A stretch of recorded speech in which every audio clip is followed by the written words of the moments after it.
Discovering Kazakhstan is Jonathan Newell's unbiased view on culture and the mode of life of Kazakh people, on amazing landscapes and architectural masterpieces all over Kazakhstan.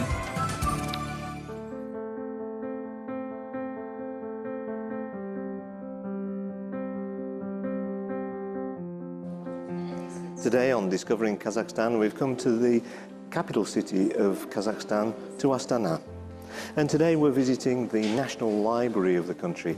Well, this has national status, so the scale of it is the whole of Kazakhstan, not just the city.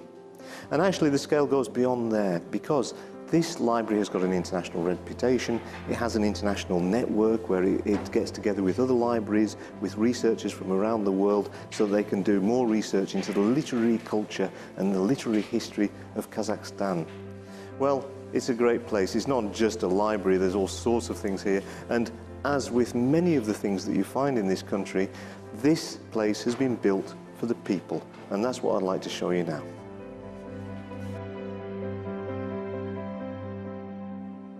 Well, the first thing that visitors are presented with when they arrive in the library is this exhibition hall.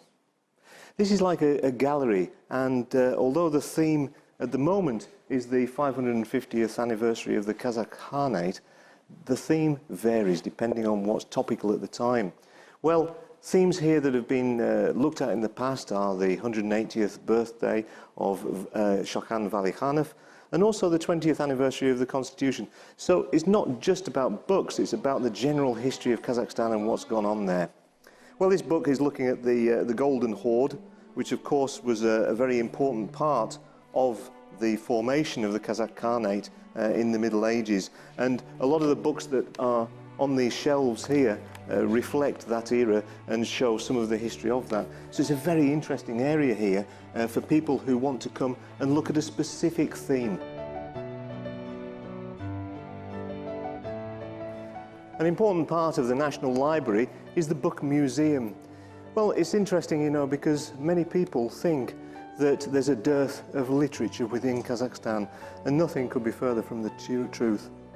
The country has got a very rich literary history, and a part of that is represented within the museum behind me. Now, the library itself, of course, within its collection and its archives, has the whole of the Kazakhstan literary history represented on its shelves. This museum shows a small part of that, but it's a small part that's very much worth looking at.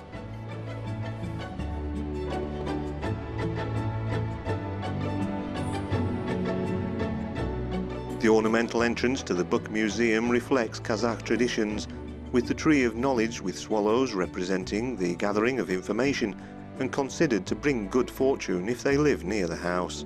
Book leaves on the tree branches represent the value of world literature. This little corner of the museum is dedicated to the Middle Eastern cleric who came to Kazakhstan in the 12th century, Haja Ahmet Yasawi, who is immortalized in the Turkestan region of Kazakhstan, and this part of the exhibition shows some detail about him, about where he's interred and his history. Well, part of that are his own writings. Now, of course, his own writings aren't actually here, unfortunately, but all of this has been written down and kept for posterity. Yasawi's philosophies influenced Kazakhstan throughout the Middle Ages in terms of the way people lived and in terms of the culture itself. Now, those philosophies were handed down through the generations in books. And you can see here some of these books. There's one here from the 17th century, another one from the 18th century, and this one here from the 18th century, which has been handwritten, which is how it was done in those days. There were no printed materials in this part of the world at that time, and so these people would write down the philosophies of Yasawi in the books and then pass it on to the next person, the next generation, so that they could keep those traditions. Now, you notice something interesting about this book. The title of it is written on what seems to be the back cover. Well, the reason for that, of course, is that Yasawi's philosophies weren't written in Cyrillic script or even Latin script. They were written in Arabic. One of the things that always surprises me and delights me about Kazakhstan is the fact that people are usually very multilingual. But you know, the country is no stranger to linguistic diversity, which is probably why they're so recipient to languages. And in fact, just in terms of the alphabet alone, I'm not talking about different languages here, the Kazakh language has been represented throughout the ages in 16 different alphabets. So although that can be quite confusing for researchers, especially foreign researchers, it reflects that kind of diversity of culture and the influences that have come in from different nationalities, from different regions of the same country. Well, some of that is reflected within these works here. There's the Cyrillic script, which is what everybody's used to.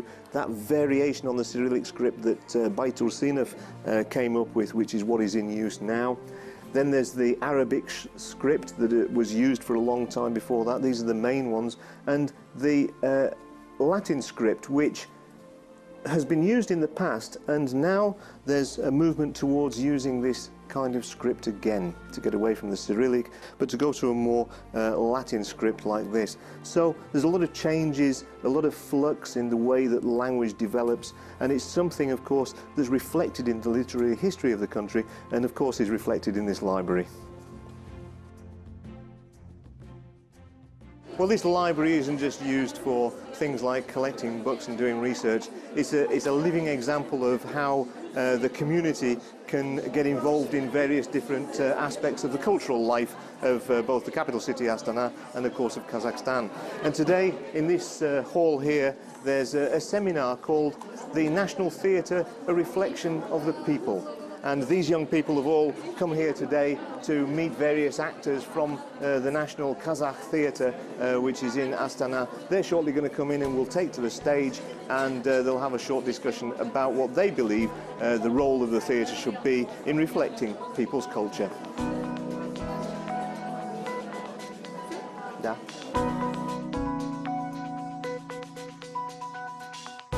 Attendees of today's events in the lecture theatre were treated to an appearance of three famous actors from the world of Kazakhstan theatre.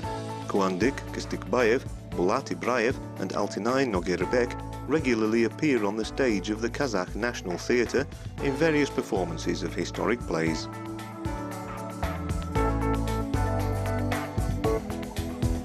Far from being locked into the past, this library is very much looking into the future. Well, that future is, of course, in digital technology. A lot of libraries in the world are going through a process of digitization of their collections at the moment, but the library in Astana is going one big step further. There's a room here that's going through a whole process of digitization of all of its collection of books that are either about Kazakhstan or by Kazakhstan authors. This includes international books in English and other languages as well. So there's this huge collection of books from all over the world that are about Kazakhstan itself, and this is where they're digitizing that entire collection. Well, once it's digitized, the library have then put it onto its own portal. And I'm just having a look at this portal now, and you can see the book that's flicking over behind me there is one of the books from the collection. And it's included on this portal that so far has accumulated over 50 terabytes worth of data. It's a massive project, and it's going to get bigger and bigger all the time. It provides free access to anybody, wherever they are in the world, to the entire collection, historic collection of Kazakhstan literature, which I think is amazing. Not only that, but they've even got a mobile version of it as well, which you can get from the various different application stores, depending on the type of phone you've got.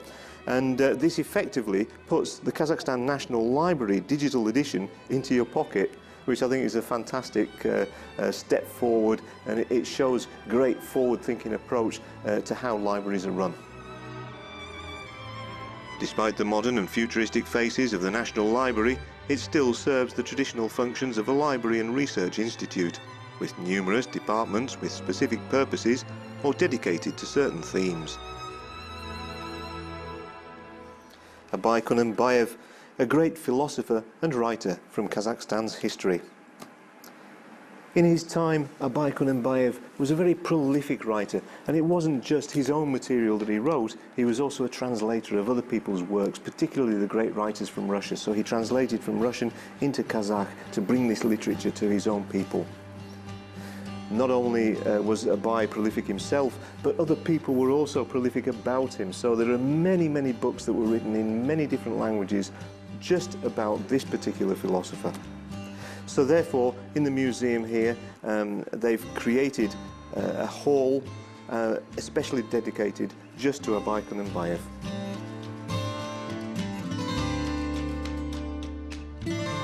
This part of the library houses many different books in all sorts of different languages. You can see here there's Italian, there's French, there are other languages here that I've seen as well, all sorts of different ones. And this is Sania, and she runs this part of the library. I'd like her to tell me just a little bit more about it. Hello, Sania. Hello. Can you tell me about this department, please? Okay, you are in a center of foreign literature, and you can find in our libraries books in 72 languages, different languages.